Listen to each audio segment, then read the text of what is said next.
तमाम प्रजा खुशहाल है और दुश्मन पायमाल है। तमाम अफसर अपना अपना काम बड़ी ध्यानदारी से करते हैं और महाराज की खैर खवाई कदम धरते हैं। महाराज की जय हो। महाराज का एक एक सिपाही तख्त अयोध्या के लिए सिर देने को तैयार है।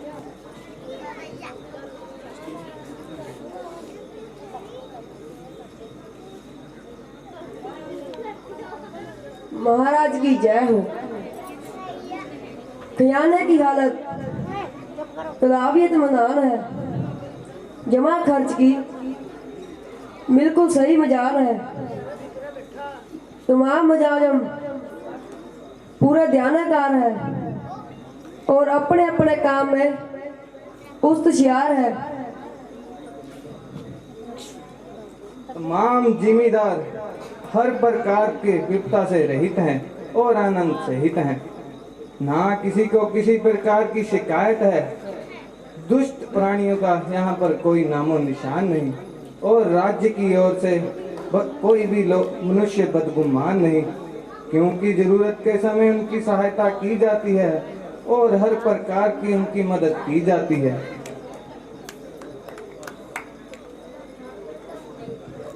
महाराज की जय हो। शहर में हर तरफ से अमनो अमान है। दास अन्य कर्मचारियों सहित प्रजा का निगहबान है। तमाम राज्य में मनुष्य का निगहबान है, क्योंकि हर वक्त पहरे चौकी पर पूरा ख्याल है और ऐसे लोगों का विशेष तौर पर निगहबान है। यूं तो मुझको अपने मंत्रियों पर पूरा विश्वास है, बल्कि आप लोगों के कहने से हर राज्य में पूरी तरह से इत्मीनान है। परंतु मैं पूछता हूँ, आप में से कोई भी मनुष्य चापलूसी या होशियारी से तो काम नहीं कर रहा?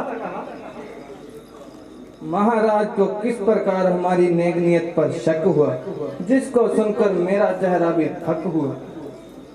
मंत्री, रात से मेरी तबीयत पर कुछ इस कदर मलाल है। किस बात का ख्याल है? बात भी मामूली थी, परंतु मेरे लिए तो रात काटनी भी सूली थी। महाराज, अब अधिक बेताब ना कीजिए और इस कदर एजाब ना दीजिए। ऐसी क्या बात थी जिसके लिए आपके लिए सूली की रात थी? मैंने रात को एक स्वप्न बहुत परेशान देखा। उसमें क्या सीन देखा? मंत्री, जब से ये स्वप्न देखा है, तबीयत पूरी तरह नासाज। किस प्रकार के ख्यालात हर क्षण सोचता हूँ, परंतु जब सोचता हूँ तो अपना आप नोचता हूँ। यद्यपि स्वप्न की बातें कुछ जैसी होती हैं, सब पर जाहिर है, परंतु ना जाने इस तबीयत पर क्यों इस कदर म्यालाल है।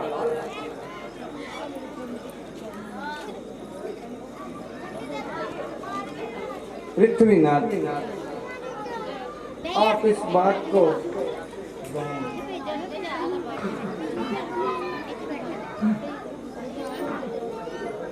पृथ्वीनाथ, अब व्यर्थ अपने दिल को मल्लाल ना कीजिए और इस मामूली सी बात को खींचतान ना कीजिए। यदि स्वप्न की बातों में जरा भी सच्चाई हो तो तमाम दुनिया की सफाई हो।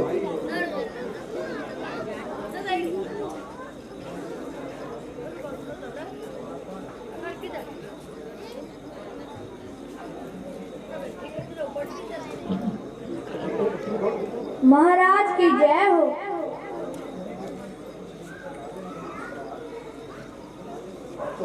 राजनपति सरताज रघुकुल भूषण अयोध्यापति महाराज की जय हो। मुनि विश्वामित्र जी जोड़ी पर विराजमान है। यह द्वारपाल इसलिए उपस्थित है कि मुनि जी के पधारने का समाचार महाराज तक पहुंचाऊं और जो महाराज की आज्ञा हो वह मुनि जी को सुनाऊं। क्या कहा? मुनि विश्वामित्र जी आए हुए हैं? हाँ महाराज। मंत्री जी, आप मुनि जी के स्वागत के लिए जाए और उनको आदर सहित जहाँ लेके आए। महाराज का हुक्म सिर माथे पर, अभी जाता हूँ और मुनि जी को साथ लेकर आता हूँ।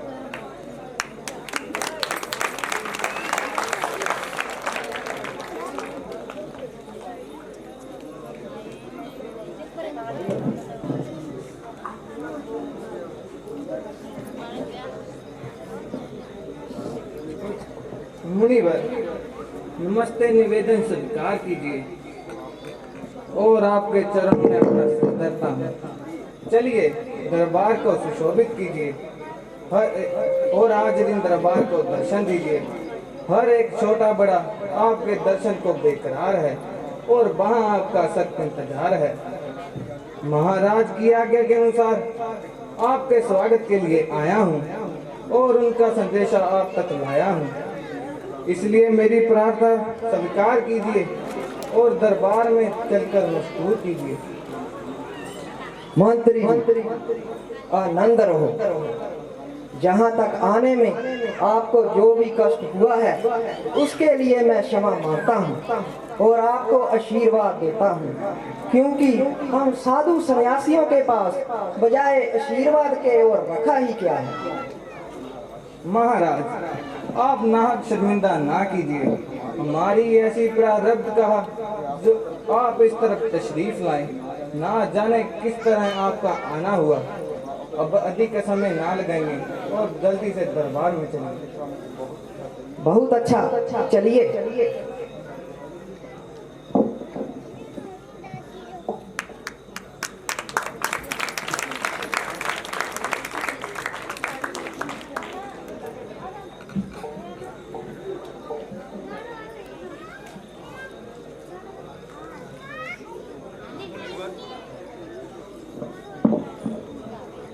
मुनिवर प्रणाम करता हूँ। मेरे धन्यवाद है जो आपके पवित्र चरणों से इस स्थान को शोभा मिली। मैं आपके दर्शनों से गदगद प्रसन्न हो गया। आइए, विराजिए। आप आसन ग्रहण कीजिए। चलिए, कहिए, चित्त तो प्रसन्न है, जे चित्त पर कैसी बेकरारी। आंखों का रुख कुछ पलटा हुआ नजर आता है। एक एक अंग फरकरा रहा है, जैसे वावृत वर्तन कोई थकान है या कोई खास कारण है। ईश्वर खैर करे, मुनि जी का हुलिया का कुछ बिगड़ा हुआ नजर आ रहा है। गजब, गजब, गजब, गजब, सितम, सितम, अंधेर, महादेव, प्रजा बड़ी लूटा करे और यहाँ कारों का खबर तक नहीं।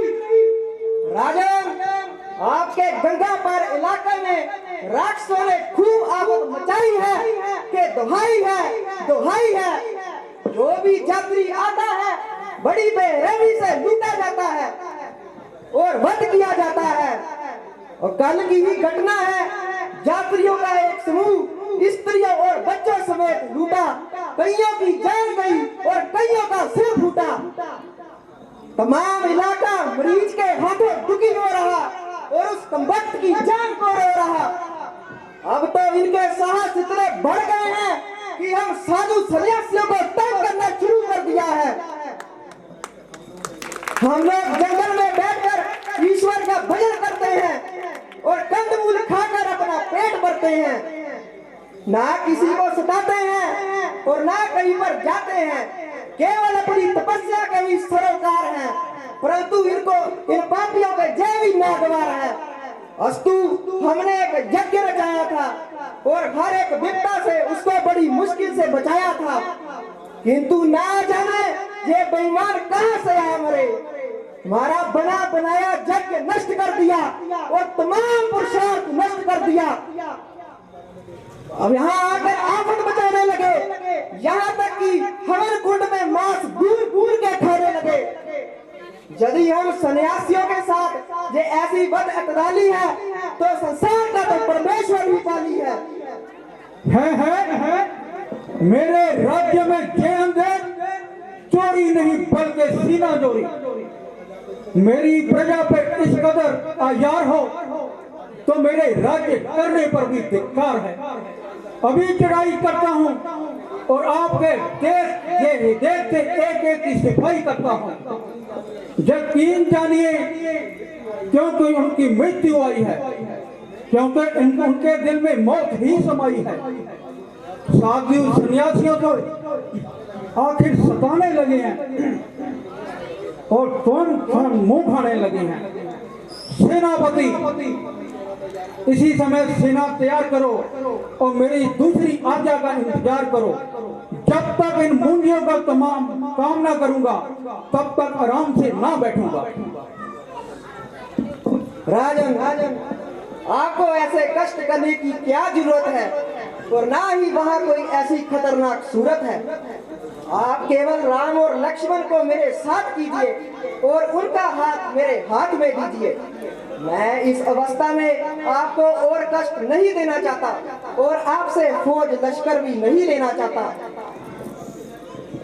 ईश्वर की कृपा से आपके दोनों कुंवर जवान है और हर एक विद्या में पूर्ण तौर से विद्वान है। राक्षसों का मलिया मेट करना तो इनके लिए मामूली सी बात है। निश्चय ही उन कमबख्तों की मौत इन दोनों के ही हाथ है। यदि इनसे युद्ध करेंगे तो निश्चय ही कुत्ते की मौत मरेंगे। आप इनको भेजने में ज्यादा स्वीकार ना कीजिए और ज्यादा लहतोलाल ना कीजिए। ईश्वर ने चाहा तो कुशलता पूर्वक जल्द वापस आएंगे और आपके जश और कीर्ति को चार चांद लगाएंगे। आपका कहना मुझे हर तरह से कबूल है, मगर ये हट बिल्कुल फजूल है। भला मैं किस तरह गवारा करूं? तो बच्चों को तो युद्ध में भेजूं, आप जहां मौजे मारा करो। कुछ तो परमेश्वर लगती करो, कुछ ऐसे हट तो ना करते रहो। आप माने या ना माने, किंतु ये बेचारे ऐसे तरीके जंग को क्या जाने। राक्षस का मलिया मेट करना कुछ खेल तमाशा तो नहीं। और मरीज ऐसा कहाँ का बताशा है जो जाते ही मुंह में डालेंगे और जल्दी चबा लेंगे। आप इन तमाम घटना को अच्छी तरह विचार लें और इस पर अच्छी तरह दृष्टि डाल लें। आश्चर्य है कि रघुकुल में कब से ऐसे कायर पैदा हो गए जो तेरे जैसे के पास आकर हम हैरान अलहदा हो गए। राजन, तुम्हारे पूर्वजों में से किसी ने भी हम साधु सन्यासियों की सहायता करने के लिए इनकार नहीं किया और प्रजा की सहायता के लिए क्या कुछ निसार नहीं किया। जवान का कोल सिर के साथ था, इसलिए हर समय उनके सिर पर परमेश्वर का हाथ था। जो वचन जवान से निकाला उसको पूरा करने के लिए अपनी जान को खतरे में डाला। क्या रविदास हरिश्चंद्र का पुत्र नहीं था? अगर वह भी तेरे जैसे टाल मटोल करता तो उसके पास कोई उत्तर नहीं था। तुमने तो राजा गरीब की इज्जत और नाम को मिट्टी में मिला दिया, जिन्होंने भूखे जानवरों को अपने दिल का मांस खिला दिया। राजा जब रघु के जश और कीर्ति का खात्मा हो गया, जो इस कदर आपके पुत्रों का मलिन आत्मा हो गया। हाय हाय, आज यदि राजा अशु जीवित होते तो अपनी संतान की ऐसी सूरत देखकर बहुत लज्जित होते।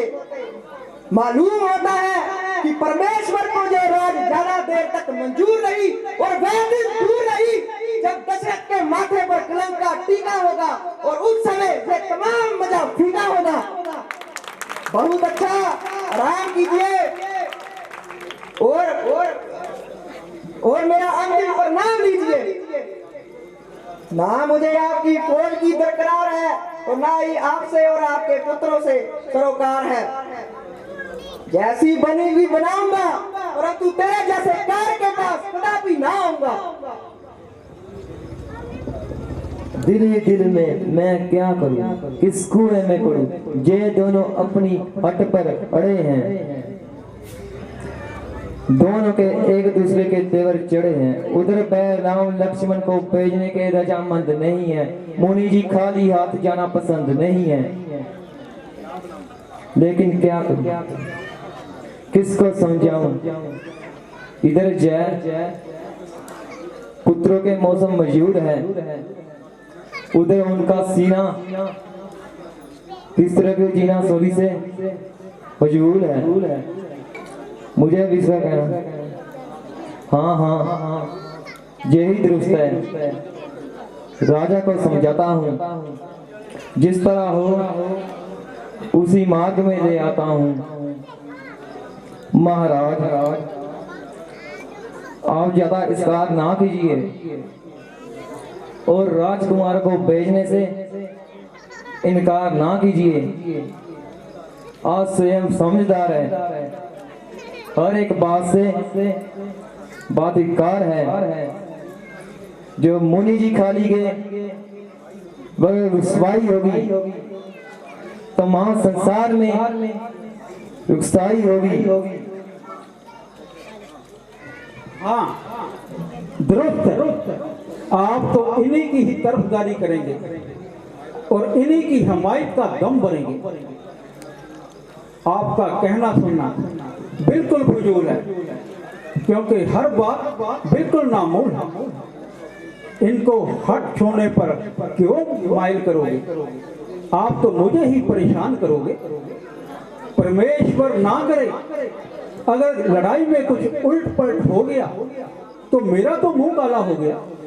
लोग क्या कहेंगे कि शत्रुओं के भय से अपने आपों को बचा लिया और इन बच्चों को नाहक मरवा दिया। जो भी बोलेगा वही मेरी जान पर तोले। किस किस का मुंह पकड़ूंगा, किस किस की जुबान पकड़ूंगा। दुनिया की जुबान लाख तीर कमान। इधर दुनिया मेरी अकल पर हंसेगी, उधर मेरी जान इन विपत्तियों में पड़ेगी। सच तो ये है कि मेरी किस्मत में औलाद का सुख नहीं और उनके बराबर कोई दुख नहीं। जब नहीं थे वैसे ही बेकरार थे, अब हुए तो आप दर पे आजार हुए। खैर जो कुछ होना है वो तो होकर ही रहेगा। जो कहना है वो जरूर कहेगा, मगर सबसे नजदीक इसी में भलाई की सूरत है और मुझे इनकार करने की क्या जरूरत है। जाइए, ले जाइए और अपना काम बनाइए, पर इतनी मेहरबानी जरूर फरमाना, जब आपका काम हो जाए इनको जल्दी लौटाना, क्योंकि मुझको इनका सख्त इंतजार रहेगा और जब तक इनकी शक्ल ना देख लूं दिल बेकरार रहेगा।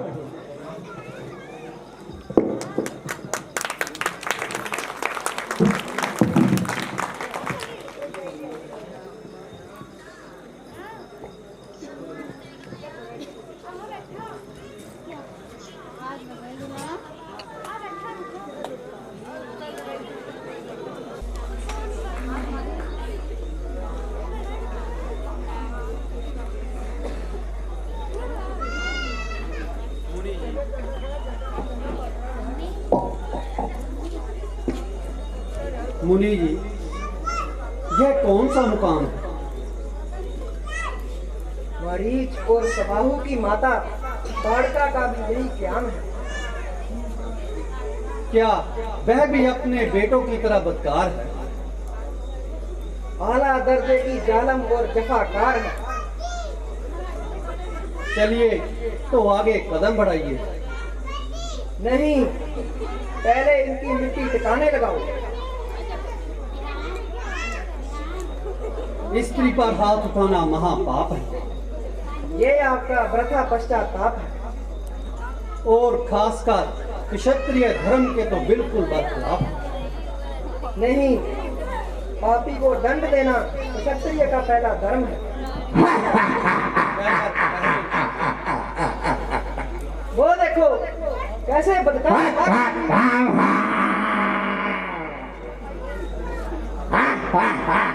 दोस्तों की मौत हमारे सामने ला रही है।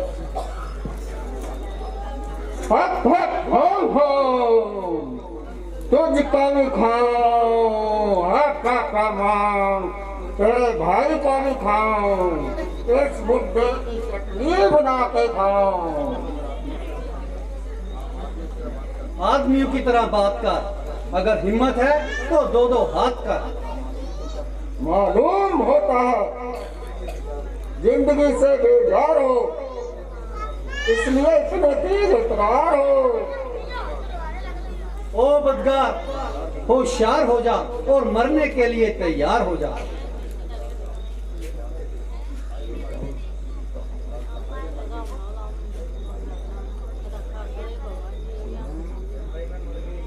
हाय मर गई। बस एक ही बार में गिर पड़ी। हाय दर्द की तेजी से मेरा दम निकला जा रहा है। तुझको अपनी करनी का फल मिल रहा है। हाय कार कुछ में जायका नहीं, मेरे पुत्र तुझको खाक में मिलाएंगे। अगर मिल गए तो उन्हें भी तेरी तरह भूमि पर सुलाएंगे। अरे कोई पानी।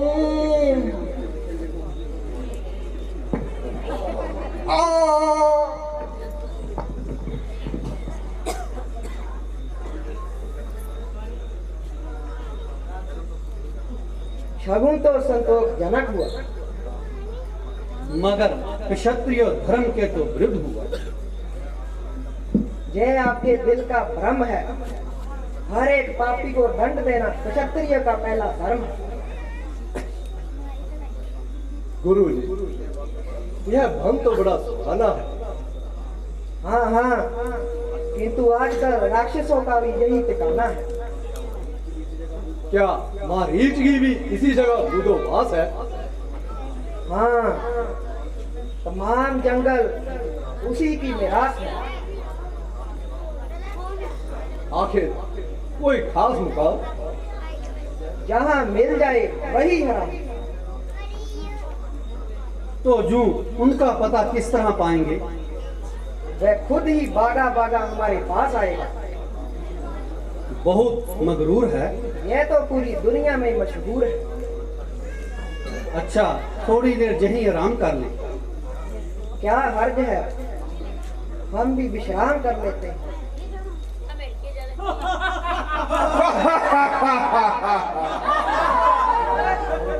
लो समझ जाओ, वे देखो कैसे बेईमान आंधी की तरह आ रहा है, गोया जमीन आसमान सिर पर उठा रहा है। अभी सामने गर्दो गुबार छा रहा है। दादाजी, धनुष्मान संभाल लो। हाँ, तुम भी अपने शस्त्र निकाल लो।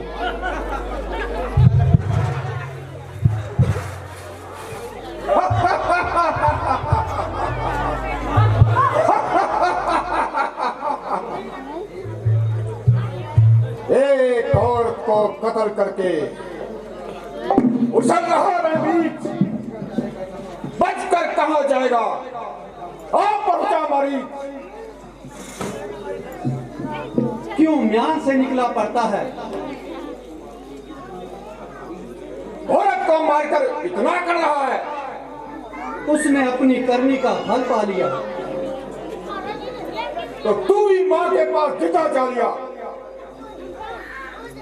अरे बदकार, क्यों इतना मुंह फाड़ फाड़ कर चिल्ला रहा है और हमें नाहक की गुस्सा दिला रहा है? जरा जवान की लपालपी छोड़ दे। अगर जान की खैर चाहता है तो आप भी हाथ जोड़ दे। चुप रह नादान! हट बेईमान, तेरे सर पे है कन्यासमार। तू खुद मौत का तरफदार है। मुंह से कच्ची बात न निकाल। तू भी अपनी जुबान का संभाल।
शाबाश मेरे बहादुरों, खूब काम किया और इन मलेशियों का काम तमाम किया।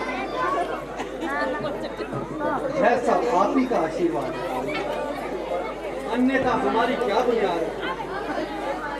नहीं नहीं, तुम सूर्य वंश के चिराग हो, चांद में दाग है परंतु तुम बेदाग हो।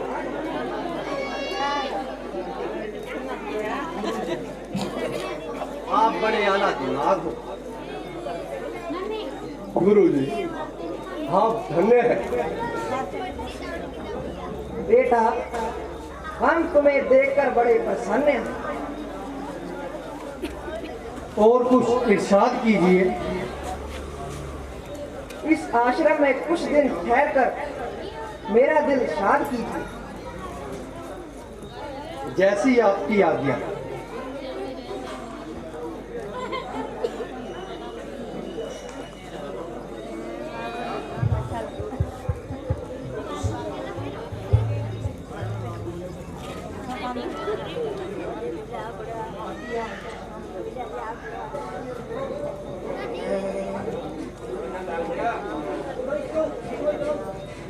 डाकिया डाक लाया, लाक लाया, डाकिया डाक लाया, डाक लाया, डाकिया डाक लाया, खुशी का पैगाम कहीं कहीं दर्दनाक लाया।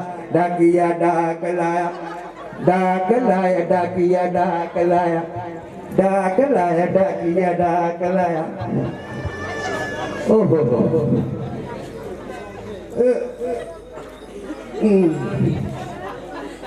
एड्रेस पढ़ने पर पढ़ा। एक किसी ने पता है, मक्खन सिंह सन ऑफ टक्कन सिंह, गांव उजड़ा,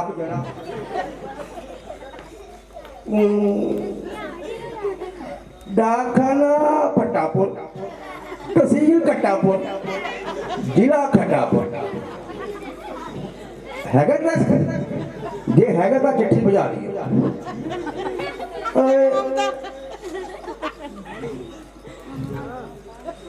हाँ, नाम पढ़ नहीं होगा। गांव जिथे मैं गया ही नहीं, डाकखाना झई मई और तहसील है ही नहीं। और जे किसी नूं पता होवे तो दस दे, आ चिट्ठी उहदे तक पहुंचा दे।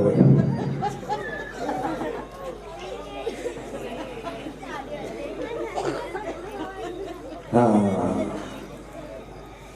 एक ड्रेस हो कसी कामल सन ऑफ बीटामल, गांव चिट्टापुर, जिला फुटापुर।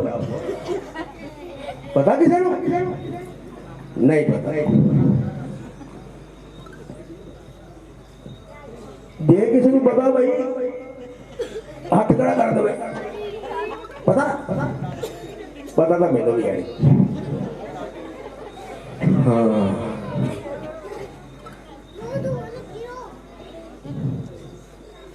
क्या विश्वामित्र जी का यही मुकाम है? कहिए आपको क्या काम है? उनके नाम एक पैगाम है। हाँ, मेरा इसी जगह क्याम है। क्या आप जी का नाम ही विश्वामित्र है? हाँ, लाइए वे कौन सा पत्र है?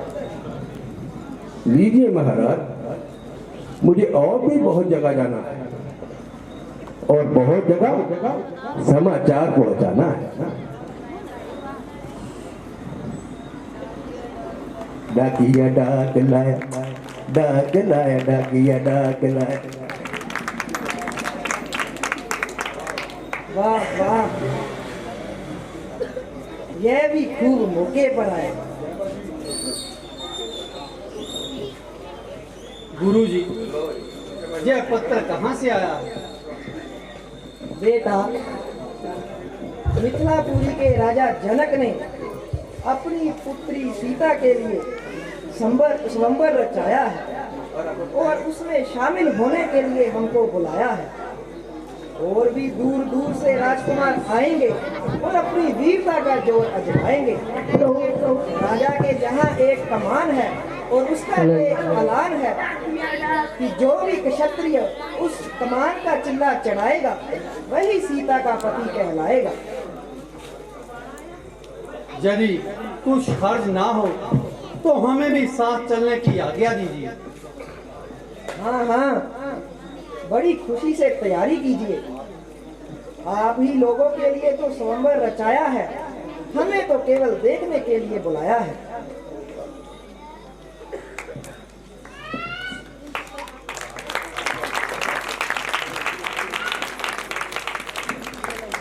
बोल सियापति राम।